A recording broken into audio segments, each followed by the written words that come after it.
بسم اللہ الرحمن الرحیم۔ السلام علیکم ورحمۃ اللہ وبرکاتہ۔ ڈیلی محمد چینل کی طرف سے آج میں اپنے دوستوں کو بہت ہی پیاری دعا پڑھنا سکھاؤں گا۔ یہ دعا آپ صبح اور شام پڑھا کریں۔ اس سے پہلے میں اپنے تمام دوستوں سے گزارش کروں گا کہ اگر آپ نے ابھی تک میرے چینل ڈیلی محمد کو سبسکرائب نہیں کیا تو ضرور کر لیں۔ تو شروع کرتے ہیں۔ بسم اللہ الرحمن الرحیم۔ صبح اور شام کا بہترین ذکر۔ حضرت ابو ہریرہ رضی اللہ تعالیٰ عنہ فرماتے ہیں کہ رسول اللہ صلی اللہ علیہ وآلہ وسلم نے فرمایا، جو شخص صبح کو اور شام کو سبحان اللہ وبحمدہ 100 بار کہے، قیامت کے دن اس سے بہتر کوئی عمل لے کر نہ آئے گا مگر جو اتنا ہی یا اس سے زیادہ کہے۔ صحیح مسلم میں ہے۔ کیا ہے سبحان اللہ وبحمدہ؟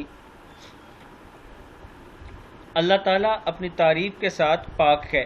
کتاب کا حوالہ نیچے یہ موجود ہے۔ یعنی آپ لوگ اگر صبح و شام سبحان اللہ وبحمدہ 100 بار کہیں گے تو رسول اللہ صلی اللہ علیہ وآلہ وسلم کے فرمان کے مطابق اس سے بہتر کوئی عمل آپ قیامت کے دن لے کر نہیں جائیں گے۔ اس ویڈیو کو آگے آپ دوستوں نے ضرور شیئر کرنا ہے۔ السلام علیکم ورحمۃ اللہ وبرکاتہ۔